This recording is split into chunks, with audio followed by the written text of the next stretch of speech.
दोस्तों, ये कहानी एक ऐसे आदमी की है जिसका औजार छोटी वाली हरी मिर्ची से भी छोटा होता है, जिस वजह से गांव की सारी औरतें उसे छोटी मिर्ची कहकर बुलाती थीं। इस वजह से वो काफी परेशान रहता था। लेकिन एक दिन उसे एक औजारी बाबा वरदान देते हैं, जा तेरा औजार काले बसांडों से भी बड़ा हो जाएगा। अब धीरे धीरे वो गाँव में इतना फेमस हो जाता है कि सारी औरतें उसकी दीवानी हो जाती हैं और अब उसके घर के बाहर लड़कियों की लाइन लगी रहती थी। और जो लड़कियां उसे पहले चिढ़ाती थीं, आज उसने उनके पीछे दर्द कर रखा था। तो चलिए देखते हैं ये आदमी क्या क्या कांड करता है। कहानी की शुरुआत में हम चाइना के एक छोटे से गांव झोपड़ीपुर को देखते हैं, जहां पर औरतें मजदूरी, खेती, रोजगार और बाहर के सभी काम करती हैं और मर्दों का काम बस घर में रहकर खाना बनाना, साफ सफाई करना और बच्चों का ध्यान रखना और रात में अपनी लुगाइयों को खुश करना था। लेकिन इस गाँव की सभी औरतें रगड़े की दीवानी, खून की प्यासी थी और दिन रात ठुकाई करने के बाद भी उनकी प्यास नहीं मिटती थी। यहाँ पर आदमियों को पूरी रात उनकी सेवा करनी पड़ती थी, जिससे गांव के सभी लौंडे काफी कमजोर हो जाते थे। वहीं पर हम एक चूचू नाम के लौंडे को देखते हैं, जिसको एक दिन कुछ लौंडे बवासीर की गोलियां खाकर परेशान कर रहे थे।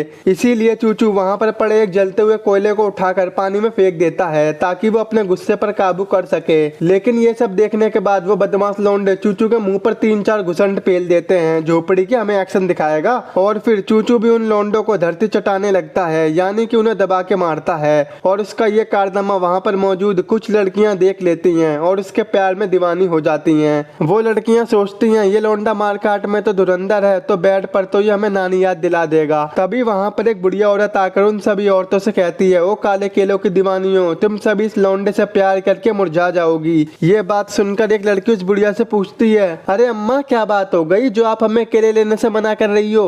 तो फिर बुढ़िया उन्हें एक बात बताती है। अब कहानी पास्ट में चली जाती है, जहाँ पर हम चूचू को देखते हैं जो रात में राइस केक बेचकर घर आ रहा था। वहीं रास्ते में वो एक लड़की के घर से होते हुए गुजर रहा था, जो कि बाथरूम में नहा रही होती है। अब ये चूचू इतना अच्छा मौका भला अपने हाथ से कैसे जाने दे सकता था, और वो वहीं पर अपनी आंखें गड़ाकर ताड़ता रहता है। वो उसे देखने के लिए और पास जाता है, लेकिन तभी वो औरत उसे अंदर दबोच लेती है। आओ राजा जी, और फिर वो उससे खटपट करने लगती है। सब कुछ हो जाने के बाद चूचू जब उसका फेस देखता है तो उसकी गेंद फट जाती है, क्योंकि वो कोई लड़की नहीं बल्कि वही बुढ़िया है जो कहानी सुना रही है। वो बुढ़िया कहती है, ये क्या छोटी मिर्ची से भी छोटा लेकर घूम रहा है, एक काम कर घर पर जाकर काट के सो जा। अब कहानी प्रेजेंट में आती है। जो औरतें अभी तक चूचू की दीवानी थी, वो अब चूचू की छोटी मिर्ची वाली बात जानकर उसे देखकर दांत फाड़ने लगती हैं और कहती हैं, और छोटी मिर्ची कैसा है तू? वहीं पर एक लौंडिया कहती है, अगर इसके हाथ की तरह इसका औजार भी चलता तो मैं अपने ढीले पति को छोड़कर इसके पास बटाबट कराती। वहीं दूसरी तरफ चूचू के बड़े भाई जोरदार जवानी की लड़कियों में काफी इज्जत थी, क्योंकि उसका औजार चूचू के मुकाबले 10 गुना बड़ा था और वो अकेले ही एक बार में 3 लड़कियों को संभाल सकता था। इस वजह से गांव की सभी औरतें, यहाँ तक कि बूढ़ी औरतें भी उसके प्यार में दीवानी थीं और सभी औरतें छुप कर उसे नहाते हुए भी देखती थीं। उधर चूचू को एक भी लौंडिया घंटा भाव नहीं देती थी, इसीलिए चूचू परेशान होकर एक ठेके में जाकर वहाँ पर तोड़फोड़ करने लगता है। पर उसी टाइम जोरदार जवानी वहाँ पर आकर उसे अपने कंधे पर उठाकर लेकर जाने लगता है। वहीं रास्ते में उन दोनों की मुलाकात मालकोवा नाम की एक लड़की से होती है, जो आधी रात को रामदेव बाबा को फेल करने वाला योगा कर रही थी। अब उसकी ये अदाएं देखकर जोरदार जवानी का पैर फिसल जाता है और वो चूचू के साथ पानी में नहा लेता है। ये देखकर वो लड़की पहली फुर्सत में तेज हो जाती है और अब वो दोनों भी पानी से बाहर आ जाते हैं, जहाँ पर हमें इनकी बातों से पता चलता है कि ये दोनों सगे भाई तो हैं, लेकिन इनके आपस में जरा सी भी नहीं बनती। दरअसल कई साल पहले जब ये दोनों राइस केक बेचने एक मेले में गए थे, तभी वहाँ गलती से चूचू की पैंट में आग लग गई थी। पर ये झोपड़ी का जोरदार जवानी उस आग को बुझाने के लिए पानी की जगह अपनी लातों को बरसा देता है। अब सोचो यार क्या हुआ होगा इसके चूचू का, इसीलिए इसका नाम चूचू मैन रख दिया। और वो 1 2 3 नहीं बल्कि 20-30 लात जड़ देता है। और चूचू कहता है, कोई तो समझा लो मेरे मजनू भाई को, वरना फोड़ देगा मेरे मटर के गोलों को। इसी बात से इन दोनों भाइयों में जरा सी भी नहीं बनती। अब एक दिन कुछ लड़के सब्जियां धोते धोते मालकोवा के बारे में बातें कर रहे थे।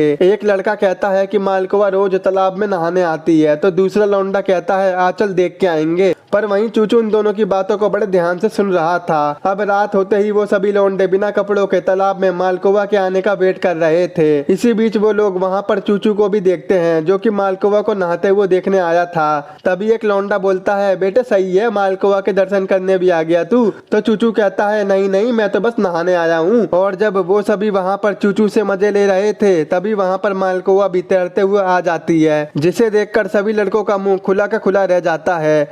मालकोवा वहाँ पर उन सभी लड़कों से कहती है, ओ मेरे दीवानों, मेरा जूता पानी में बहकर जा रहा है, जो उसे लाएगा मैं उसे एक पप्पी दूंगी मीठी मीठी। ये सुनकर सभी लौंडे मजनू की तरह मालकोवा के जूतों को लेने चले जाते हैं। अगले दिन जब मालकोवा अपनी झोपड़ी से बाहर निकलकर नाच रही थी, तभी उसे बाहर एक मिठाई का डिब्बा देखने को मिलता है और उस मिठाई के डिब्बे को किसी और ने नहीं बल्कि चूचू ने ही वहाँ पर रखा था। मालकोवा को भी ये बात पता चल जाती है कि चूचू उसे चाहने लगा है और उस मिठाई को खाकर उसे बहुत अच्छा लगता है।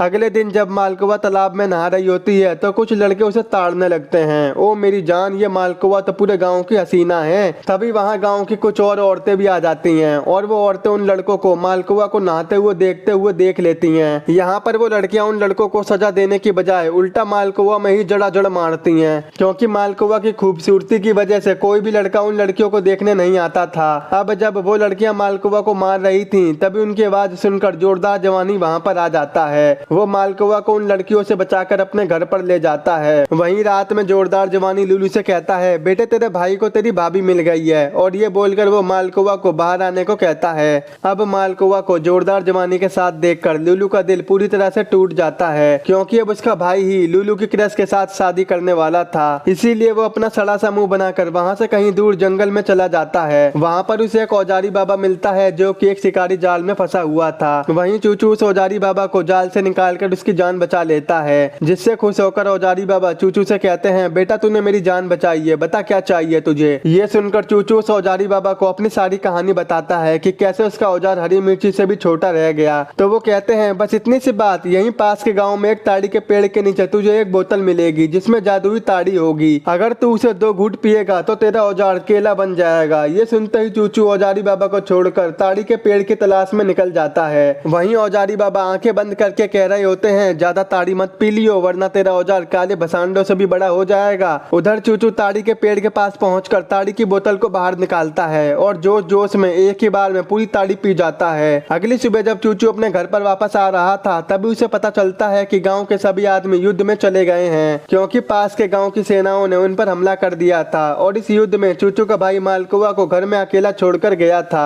अब उस जादुई ताड़ी को पीने के बाद चूचू का औजार अब काले भसांडों से भी बड़ा हो गया था और पावर तो एलएमएल 536 घोड़ों से भी तगड़ी हो गई थी। इसी बीच जंगल में एक दिन काफी भयानक आग लग जाती है, जिससे पूरा जंगल जलने लगता है। चूचू भी उसी जंगल के ऊपर एक पहाड़ी पर सो रहा था, तभी उसे जोर से टॉयलेट आता है और वो हल्का होने लगता है। उसकी धारा इतनी तगड़ी थी जिससे वो पूरे जंगल की आग बुझा देता है, और भाई इसकी धार इतनी तेज थी कि पृथ्वी से बाहर निकलकर सूरज को भी ठंडा कर देती है। भाई ये कौन सी पावर है, हमें भी चाहिए। थोड़ी ही देर में चूचू की ये कहानी पूरे गाँव में पानी की तरह फैल जाती है, और पहले जो औरतें चूचू पर दांत फाड़कर हंस रही थी, वही लड़कियां अब उसके साथ रात बिताने के लिए तड़प रही थी और लाइन लगाकर चूचू के पास आने लगती हैं, क्योंकि इन सभी औरतों के पति युद्ध में चले गए थे। इधर चूचू भी समझ गया था कि अब उसे पूरे गांव की औरतों को स्वाद चखाना पड़ेगा, पर फिर भी वो जैसे तैसे खुद को संभाल कर रखता था। इसी बीच एक दिन एक औरत चूचू के पास मटका भर के दारू लाती है और बदले में चूचू से रात रंगीन करने को कहती है। तो चूचू से इग्नोर करते हुए कहता है, अबे सीधे घर को चले जा, मुझे संभाल नहीं पाएगी तू। तभी वो औरत उसे भला बुरा कहने लगती है, जिससे चूचू को उस पर गुस्सा आ जाता है और वो वहीं पर 1 सेकंड में 100 झटके दे देता है, जिससे उसके नाक से खून निकल जाता है। अब थोड़ी ही देर में गांव की सभी लड़कियों से लेकर बूढ़ी औरत तक लाइन लगाकर चूचू से अपना ढोल बजवाने के लिए पहुंच जाती हैं। वहीं वो लड़की सभी लड़कियों और औरतों से कहती है, उसने जिस तरह मेरी पुंगी बजाई है, मुझे ठीक होने में 20 दिन लग जाएंगे। ये सुनकर वहाँ पर सभी औरतें उत्तेजित होकर लाइन में खड़ी हो जाती हैं और अगली सुबह तक चूचू एक एक करके बारी बारी सबको रगड़ता है। अब चूचू ने ऐसा रिकॉर्ड बना दिया था जो पूरे गाँव में किसी की बस की नहीं था, लेकिन फिर भी वो उदास था, क्योंकि चूचू जिस लड़की से प्यार करता था उसे तो उसके बड़े भाई ने छेदू भाई बना दिया था। वहीं दूसरी तरफ गांव की राजकुमारी को भी चूचू के रिकॉर्ड के बारे में पता चल गया था, इसीलिए वो चूचू से मिलने के लिए बावली हुई जा रही थी। अब एक दिन चूचू को राजा के सैनिक पकड़कर राजमहल में लेकर आते हैं। राजा चूचू से कहता है कि उसे उनके साथ एक चैलेंज में पार्टिसिपेट करना होगा, जिसमें तुम दोनों के कंचों पर भारी गोलों को लटकाया जाएगा। जो भी अपने कंचों से ज्यादा वजन को उठा लेगा वो इस कंपटीशन को जीत जाएगा। इस कंपटीशन में चूचू का मुकाबला जिस आदमी से हो रहा था, उसने अपने कंचों पर 20 किलो का वजन चढ़ा लिया था, लेकिन चूचू तो एक बॉल भी अच्छे से नहीं संभाल पाता। ये देखकर राजकुमारी के दिमाग में एक आइडिया आता है। वो एक केले को बड़े अश्लील तरीके से खाने लगती है, जिस वजह से चूचू के अंदर जोश आ जाता है और वो 30 किलो की जगह 300 किलो वजन अपने कंचों पर चढ़वा लेता है।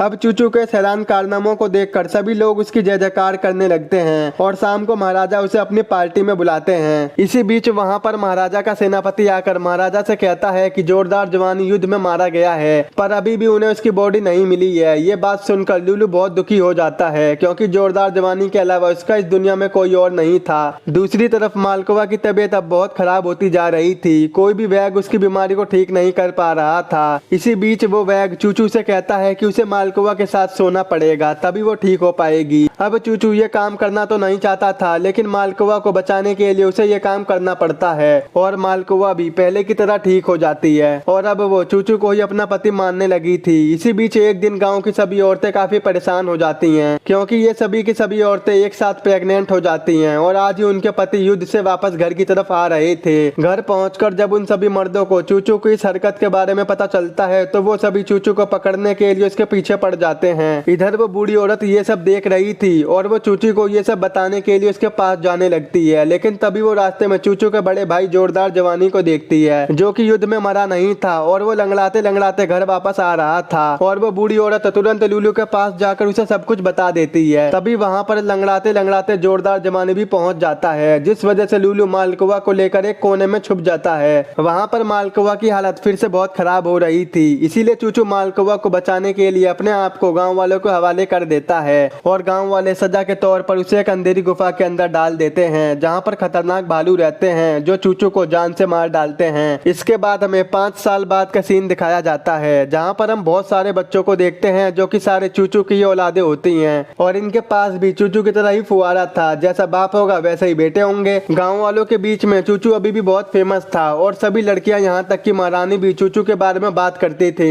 एक दिन जब नाव में महारानी अपनी दासियों के साथ चूचू के बारे में बात करते हुए जा रही थी, तभी हम चूचू को देखते हैं जो अभी तक मरा नहीं था, यानी उस गुफा के अंदर उसने उस भालू को भी नहीं छोड़ा था और अब वो ऐसे ही गाँव वालों से छुप छुप कर गाँव में घूम रहा था और यहीं पर यह मूवी खत्म हो जाती है। आई होप आपको मेरा एक्सप्लेन जरूर पसंद आया होगा, तो आज ही हमारे चैनल को सब्सक्राइब, वीडियो को लाइक और शेयर जरूर कर देना। अगर आपको ये मूवी डाउनलोड करनी है तो आप हमारे टेलीग्राम के चैनल से कर सकते हो।